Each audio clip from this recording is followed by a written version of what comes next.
विपक्ष के एक बड़े आरोप पर मैं आता हूं। वो आरोप लगा रहे हैं कि सरकारी एजेंसियों का दुरुपयोग हो रहा है।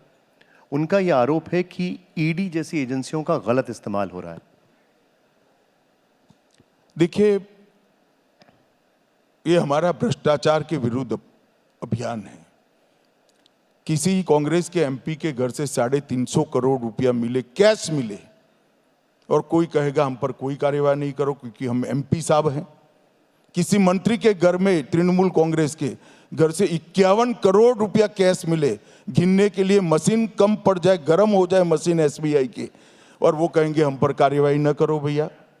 कोई भर्ती में घोटाला करेगा, कोई गाय की तस्करी करेगा, कोई कोयले का घोटाला करेगा और कहेगा कार्यवाही नहीं करो। इस देश में अदालत नहीं है क्या? अदालत में जाना चाहिए। मैं आज इस देश की जनता के सामने स्पष्ट कर देना चाहता हूं, ईडी ने जितने भी सीजर करे हैं, इसमें किसी भी पार्टी के पॉलिटिशियन पर सिर्फ 5% है। 5%, 95% सीजर ऐसे हैं जिसका पॉलिटिशियनों से लेना देना नहीं, पॉलिटिकल पार्टी से लेना देना। ये भ्रांति फैलाई जा रही है, और भ्रांति वो लोग फैला रहे हैं जो भ्रष्टाचार करना चाहते हैं, भ्रष्टाचार में आकंठ डूबे हैं, जिनका शासन ही भ्रष्टाचार कर रहा है। इनसे और क्या अपेक्षा कर सकते? 10 साल में 12 लाख करोड़ के घपले घोटाले भ्रष्टाचार किए। 12 लाख करोड़ का कुछ नहीं छोड़ा। अंतरिक्ष के अंदर देवास का किया, आसमान के अंदर भ्रष्टाचार किया, भूमि पर तो किया ही किया, कॉमनवेल्थ का, सबमरीन का किया समंदर में, और पाताल में भी कोयले की खानों का घोटाला कर दिया। कुछ नहीं छोड़ा इन्होंने। अब डर रहे हैं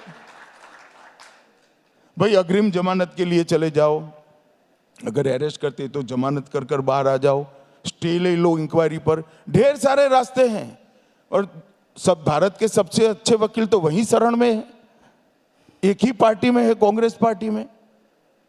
उन्होंने जाना चाहिए अदालतों में। इस देश में अदालत है, और कम से कम कांग्रेस पार्टी को एजेंसी के दुरुपयोग का सवाल नहीं उठाना चाहिए। भ्रष्टाचार छोड़ो, इंदिरा जी ने इमरजेंसी डालकर इस देश के पूरे विपक्ष को कारण बगैर जेल के अंदर आपातकाल में डाल दिया था, और पूरे देश, अखबार हो, टेलीविजन तो खैर बहुत थे नहीं, सरकारी ही चैनल थी, परंतु पूरे अखबारों पर इमरजेंसी लगा दी। ये क्या डेमोक्रेसी की बात कर रहे हैं भाई? लेकिन वो ये भी आरोप लगाते हैं गृह मंत्री जी कि जिनके ऊपर एक जमाने में बीजेपी भ्रष्टाचार के आरोप लगाती थी, विपक्षी नेताओं के, अब बीजेपी के अंदर ही वो नेता जाते जा रहे हैं। बीजेपी के अंदर कोई आया भी होगा, परंतु किसी पर भी बीजेपी ने केस वापस नहीं लिया है। और मैं कांग्रेस पार्टी को कहना चाहता हूं कि आपके 10 साल में जो भ्रष्टाचार हुआ था, अरुण जी और सुषमा जी ने आपकी बखियां उखेड़ दी थी। आप तो बहिष्कार कर जाते हो।